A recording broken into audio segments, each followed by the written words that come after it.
Lord. கர்த்தருடைய நாமம் மகிமைப்படுவதாக. இந்த காலை வேளையில உங்களை சந்திப்பது ரொம்ப சந்தோஷம்.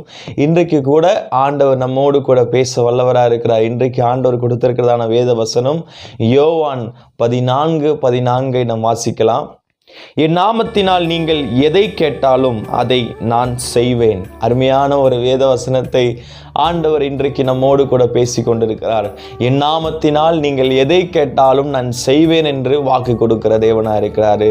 நம்முடைய வாழ்க்கையில் எதையெல்லாம் ஆண்டவருடைய நாமத்தில் நாம் கேட்கிறோமோ, எதையெல்லாம் ஆண்டவருடைய நாமத்தில் நாம் ஜெபிக்கிறோமோ அதை ஆண்டவர் செய்ய வல்லமை உள்ள தேவனாக இருக்கிறார். அது மாத்திரமில்ல, வேதாகமத்தில் கூட நாம் வாசிக்கிறோம், பேதுருவும் யோவானும் தேவாலயத்திற்கு கடந்து போகும்போது அங்கு முடவனை பிச்சை எடுக்கும்படியாக கொண்டு வந்து உட்கார வைக்கிறாங்க.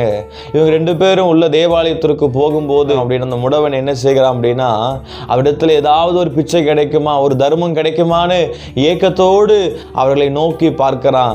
அப்போ அவங்க சொல்லுகிறாங்க, பொன்னும் வெள்ளியும் என்னிடத்துல இல்லை, என்னிடத்துல இருக்கிறத நான் உங்களுக்கு கொடுக்கிறேன்னு சொல்லி இயேசுவின் நாமத்தில் எழுந்து நடன்னு சொல்லி அங்கு ஒரு அற்புதம் இயேசுவின் நாமத்தினால் நடக்கிறது. இயேசுவின் நாமத்தினால் விடுதலையை பெற்றுக்கொண்டான். இயேசுவின் நாமத்தினால் அவனுடைய வாழ்க்கை மாறினது. அதே போல நாம் இயேசுவின் நாமத்தை சொல்லி ஜெபிக்கிற ஒவ்வொரு ஜெபமும் நம்மை விடுதலை உண்டாக்கும், நமக்கு சுகம் உண்டாக்கும், நம்முடைய பிரச்சனைகளை மாற்றும். இயேசுவின் நாமத்தில் அவ்வளோ அற்புதம் இருக்கிறது. இயேசுவின் நாமத்தை சொல்லி ஜெபிக்கிறவர்களாய் நாம் மாறணும். ஒவ்வொரு நாளும் கர்த்தருடைய நாமத்தை சொல்லி ஜெபிங்க. ஒவ்வொரு நாளும் ஆண்டுடைய சமூகத்தில், ஆண்டவரே எனக்கு இந்த காரியத்தை செய்யுங்கப்பா, என் கடன் பிரச்சனையை மாற்றுங்க, என் குடும்பத்தில் இருக்க பலவீனங்களை மாற்றுங்க, என்னுடைய வாழ்க்கைக்கு பிரச்சனைகளை மாற்றுங்க, என்னுடைய சுகவீனங்களை மாற்றுங்கன்னு சொல்லி நாம் ஜெபிக்கும் போது ஆண்டவர் கண்டிப்பா அற்புதங்களை செய்கிறவராக இருக்கிறார். இதையெல்லாம் ஆண்டவருடைய நாமத்தில் நான் கேட்கிறோமோ அதையெல்லாம் ஆண்டவர் செய்ய வல்லமை உள்ள தேவனாக இருக்கிறார். எப்படி அந்த முடவனுக்கு இயேசுவின் நாமத்தினால் அற்புதம் நடந்ததோ, அதே இயேசுவின் நாமத்தை சொல்லி நாம் ஜெபிக்கும் போது கண்டிப்பா நம்முடைய வாழ்க்கையிலும் ஆண்டவர் அற்புதங்களை செய்வார். இந்த வார்த்தையின் மூலமாய் கர்த்தர் உங்களை ஆசீர்வதிப்பாராக. ஒவ்வொரு நாளும் இயேசுவின் நாமத்தை சொல்லி ஜெபம் பண்ணுங்க.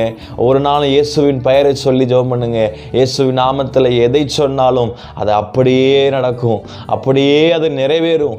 அதற்காக நீங்கள் அதிகமாய் ஜெபிங்க. கர்த்தர் உங்களை ஆசீர்வதிப்பாராக. எல்லாரும் கண்களை மூடி ஜெபிக்கலாம். எங்களை நேசிக்க நல்ல தகப்பனே, ஆசீர்வதிக்கப்பட்ட அந்த நல்ல வேலைக்காக நாங்கள் நன்றி செலுத்துகிறோம். இந்த நாளில் கூட ஆண்டுடைய வார்த்தையை நாங்கள் தியானித்திருக்கிறோம். உம்முடைய நாமத்தை சொல்லி எதை கேட்டாலும் அதை எங்களுக்கு செய்வேன் என்று வாக்கு கொடுத்திருக்கிறீங்க. நாங்களும் ஆண்டவரே உமக்கு உண்மை உத்தமமாக இருப்பதற்கு எங்களுக்கு உதவி செய்யுங்க. ஆண்டவரே நீரே நடத்தும்படியாய் ஜெபிக்கிறோம். நீரே பொறுப்படுத்திக் கொள்ளும். இயேசுவின் நாமத்தினால் ஜெபிக்கிறோம் ஜீவனுள்ள நல்ல பிதாவே, ஆமென். God bless you. கர்த்தர் உங்களை ஆசீர்வதிப்பாராக. ஆமென்.